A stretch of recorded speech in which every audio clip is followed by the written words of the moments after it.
for decades. Andy Griffith and Don Knotts were America's favorite duo, the warm-hearted sheriff and the nervous deputy who made millions laugh. But behind the laughter lived a story no audience ever saw. Their friendship, often portrayed as unbreakable, was shaped by quiet jealousy, painful misunderstandings, and emotional distance neither man dared to express publicly. As the spotlight faded and time slipped away, Don began revealing truths about Andy that stunned even those closest to the show. And in the final hours of Don's life, when Andy Griffith walked into that dimly lit hospital room, something was said, something whispered between two men bound by fame, regret, and a lifetime of secrets. It was a moment that changed everything people thought they knew about their partnership. This is the real story behind the duo the world adored. And the truth Don Knotts exposed before he died. The calm sheriff and the frantic deputy became a legendary pair, the heartbeat of an era when American comedy felt simple, warm, and full of heart. Viewers believed their on-screen friendship mirrored real life, and in many ways it did, but the truth was far more layered than the charm of Mayberry ever suggested. Behind the gentle storytelling and small-town smiles were pressures no audience imagined, decisions that reshaped careers, and tensions that silently grew between two men who appeared inseparable. Andy Griffith and Don Knotts first crossed paths in 1955 during the Broadway run of No Time for Sergeants, at a time when both were still fighting for a foothold in the entertainment world. Andy's southern calm was beginning to attract national attention after his breakout monologue, "What It Was Football," while Don was a trembling young comic trying to carve out space for himself in a business that wasn't built for nervous men. They bonded instantly to southern outsiders in New York City, navigating Broadway pressure while trying to imagine the future. Their chemistry was undeniable. Andy's steady confidence met Don's electric, jittery brilliance, creating a rhythm that felt effortless from the very beginning. Years later, when CBS began shaping what would become the Andy Griffith Show, Andy never forgot that spark. Don reached out, hopeful there might be a place for him, and Andy welcomed him without hesitation. And just like that, history began. When the show premiered on October 3, 1960, audiences stepped into the quiet charm of Mayberry, where Sheriff Andy Taylor's patience grounded every moment and Deputy Barney Fife's chaotic excitement burst through every scene. Their dynamic wasn't just funny, it was real. It worked because their personalities naturally balanced each other, on camera and off.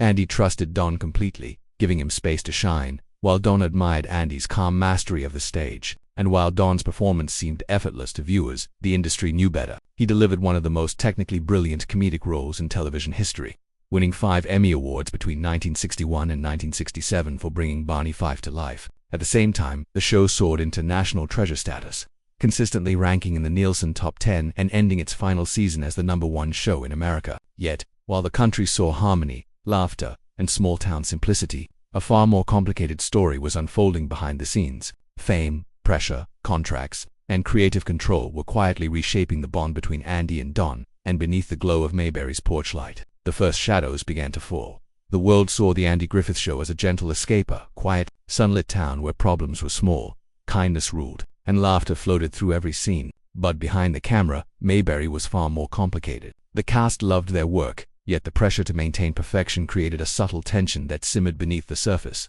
Some conflicts stayed buried for decades, revealed only in later interviews, while others were felt quietly by everyone on set. One of the most unexpected sources of strain came from Frances Bevere, the beloved Aunt Bee.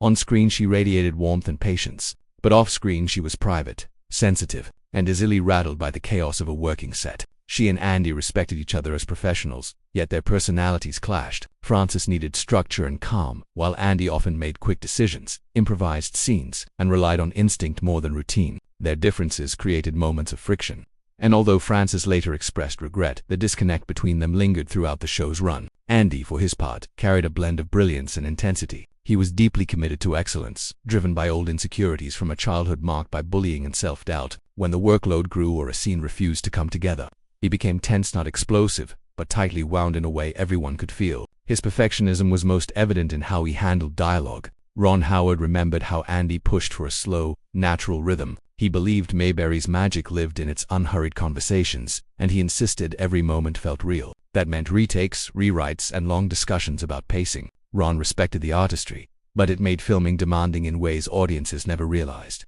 Over time, the long hours, strict expectations, and Andy's relentless pursuit of authenticity wore on the cast. Some actors quietly moved on, sparking rumors about trouble on set. Fans wondered why familiar faces vanished, but the truth was more human than dramatic. The show was beautiful, but working inside that beauty required stamina and patience not everyone could maintain. Still, none of those departures compared to the shock that came next, the moment that changed everything, shook the heart of the show. and left fans devastated. When Don Knotts announced he was leaving after season 5, viewers were stunned. The beloved deputy who helped to find Mayberry was suddenly gone. Speculation exploded. Was there conflict? Was Andy involved? Had Hollywood pulled them apart? But the truth behind Don's departure was far more emotional, far more personal, and far more painful than anyone watching at home ever knew.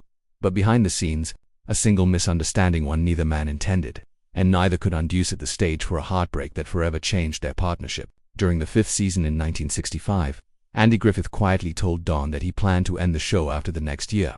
Andy was exhausted, the pressure was relentless, and he believed Mayberry had reached its natural final chapter. Don believed him. How could he not? For years he had shaped his life, his schedule, and his family's future around the series. If it was ending, he needed a lifeline beyond Mayberry. He was in his 40s, raising a family, unsure whether another opportunity would ever come on time. So, with the weight of responsibility pressing on him, he began searching for long-term security. Then Universal Studios came calling, offering him a 5-film contract, a rare chance at stability in a business where stability almost never existed. Believing the show truly was closing its doors, Don signed it. But everything changed when CBS looked at the ratings and told Andy they wanted more. The show was a monster hit, a cultural treasure, and the network refused to let it end. Under pressure, Andy agreed to continue the series, but by then, Don's future had already been sealed. He was contractually tied to Universal, unable to return even though his heart was still in Mayberry. Andy understood, but the damage was done. A gap formed between them, soft, quiet, but undeniable, and fans felt it instantly.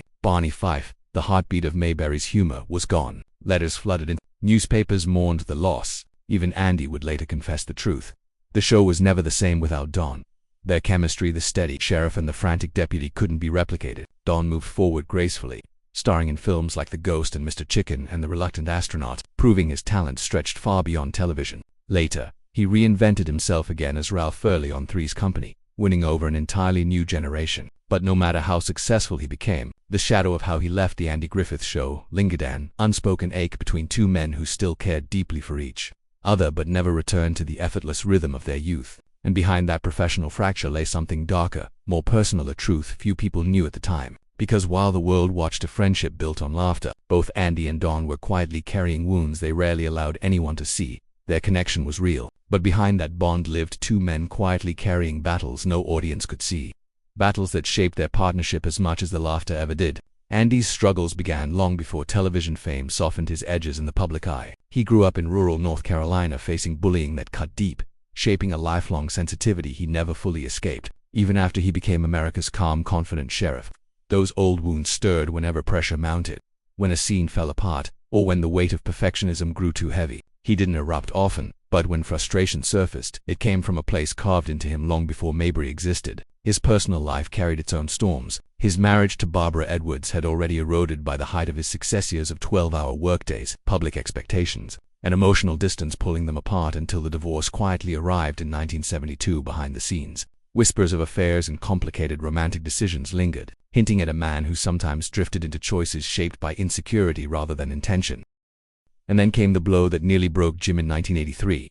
Andy developed Guillain-Barré syndrome, a terrifying illness that paralyzed him and stripped away the physical certainty he had relied on his whole life. Recovery was slow, painful, and deeply humbling. Yet through all of this, one constant remained: Don Knotts. Even when months or years passed without close contact, the moment they reconnected, the old warmth returned to men who understood each other's fears without ever needing to speak them aloud. Andy admired Don's steadiness. Don admired Andy's drive. Their bond wasn't built only on comedy but on the silent understanding of two souls trying to meet impossibly high expectations set by the world. When Andy passed away on July 3, 2012 at age 86, America remembered the gentle world of Mayberry, but behind the nostalgia were two men who had spent decades fighting to hold themselves together beneath the glow of a perfect fictional town. And while Andy carried his share of darkness, Don Knotts lived with shadows even heavier than anyone ever imagined. Shadows that began in a home marked not by harmony, but by fear and instability.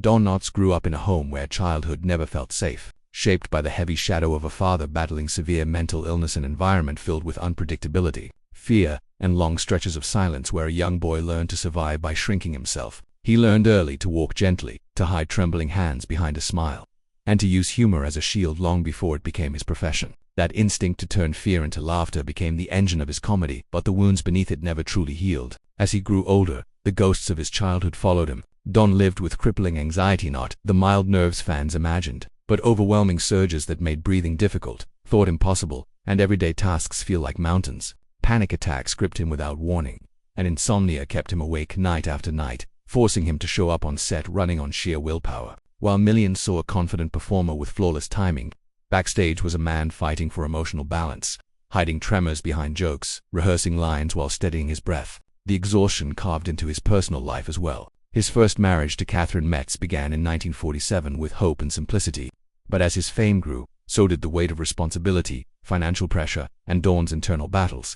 Their marriage quietly cracked under the strain. Ending in 1964, his second marriage to Laura Lee Chuckner in 1974 brought a new beginning. But the same emotional patterns returned: periods of withdrawal, moments of panic, and the challenges of living with a mind that never fully rested. By 1983, that marriage too had dissolved. It wasn't until 2002, late in life, that Dawn found a sense of calm with his third wife, Frances Yarborough. She understood him, his quietness, his trembling vulnerability, his need for peace. Friends later said she gave Dawn something he had chased his whole life, a gentleness that didn't demand anything from him. But even as the world adored him, Dawn lived with a loneliness that applause could never cure. The cheerful characters he played were warm, bright, and steady. Dawn felt none of those things consistently. Depression visited him in cycles, and though he hid it well, those close to him saw the shadows behind his smile. Still, he kept showing up, filming scenes, recording voiceovers, making people laugh even on days when anxiety hollowed him out. As he aged into the 1990s and early 2000s, Dawn continued working long past the age most actors retired. But behind the familiar grin was a man carrying decades of emotional weight, slowed by time, haunted by childhood, and aware that the circle of friends around him was growing smaller each year. And in those final years, as his body weakened and the curtain of life began its slow descent, something unexpected happened. Griffith re-entered the picture, and what unfolded between the two men in those last moments would change how the world remembered their legendary friendship forever. Even as the years caught up with him, audiences still recognized Don Knotts instantly: the jittery expressions, the razor-sharp timing, the gentle warmth that made millions feel as if they knew him personally. But behind that familiar smile, Dawn's body was quietly failing. His lungs weakened, his eyesight dimmed from macular degeneration, and eventually cancer began stealing strength he no longer had to spare. Still, Dawn refused to surrender the light inside him. He showed up to work whenever he could, even on days when breathing was difficult and the world around him blurred into soft outlines. He never asked for pity and rarely spoke of the battle his body waged. Dignity, not drama, was the way he lived. As the months grew shorter and his world grew quieter, Don spent most of his time resting in his Los Angeles home, surrounded by a small circle of people who truly understood the gentle soul behind the laughter. And then came the visit that would define the end of Andy Griffith. The man whose career had been bound to Don's since the first steps of their youth walked into that room. Whatever bitterness had once lingered between them, whatever misunderstandings had pulled them apart, dissolved the moment Andy pulled up a chair beside his lifelong friend. Andy didn't speak to him like a legend, or a co-star, or a man dying. He spoke to him the way he had in 1955, soft jokes, light teasing, the kind of simple comfort only old friends can offer. And even in those final fragile hours, Don answered with a small, familiar smile that had carried him through a lifetime of fear and brilliance. On February 24, 2006, Don Knotts slipped away at 81, laid to rest quietly at Westwood Village Memorial Park. The flood of tributes that followed came from every corner of entertainment. Comedians, families who had watched him for generations, all saying the same thing: Don made the world feel lighter. But before he left, Don shared one final truth about the man most tied to his legacy. He admitted Andy was not just a friend but a steady force, demanding, disciplined, and essential to the magic they created on screen. He called Andy the greatest straight man a comedian could ever dream of, the anchor who made Barney Fife possible. Don said that Andy's patience, restraint, and willingness to let him run wild made his Emmy-winning performance what it was. And he revealed a painful regret that if he had known Andy wasn't ending the show, he never would have signed the film contract that forced their separation. No betrayal, no feud, only a tragic misunderstanding that changed television history. Yet, through all of it, their bond endured. Andy visited him at the end, not out of obligation but out of love. And when Don closed his eyes for the last time, one truth remained unshakable: their friendship, imperfect and human as it was, had become one of the greatest partnerships American television would ever know.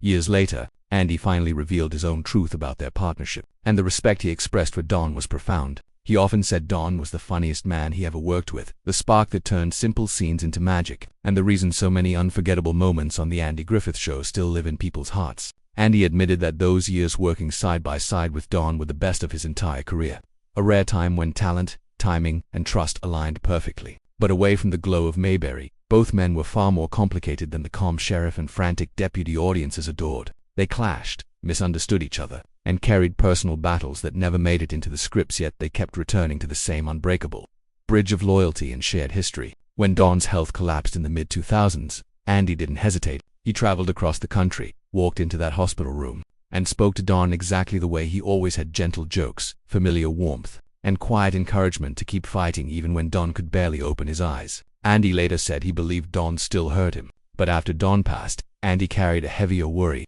He feared for Don's soul. His own deep Christian faith left him wondering if his friend had ever found peace in belief, if their bond would continue in the afterlife. That question weighed on him until he stood at Don's funeral and publicly declared what his heart had already decided: that Don was in paradise, welcomed into God's kingdom, and finally free of the burdens he had carried since childhood. Later, when Don's wife revealed one of Don's last remarks as quiet reference to the great wizard in the sky coming to take him away, and he felt a peace he hadn't known since the moment Don slipped from this world. In that strange, poetic way, Don had been thinking about what came next, and Andy took comfort in knowing his friend wasn't afraid. Their friendship survived fame, distance, misunderstandings, and the weight of 2 difficult lives because both men kept showing up for each other in the early mornings on set, in the darkest personal moments, and in the final hours when everything else fell away. Don knew exactly how much Andy had done for him. Andy knew exactly what Don brought into his life, and by the time their journeys reached their final chapters, one truth became undeniable. Whatever fans assumed, whatever rumors lingered, their bond outlived the show, that outlived the spotlight, and outlived Mayberry itself. What do you think about the way Don Knotts left the Andy Griffith Show? Share your thoughts in the comments below. And if you enjoyed this story, be sure to like this video, subscribe, and click on the next video waiting for you on your screen.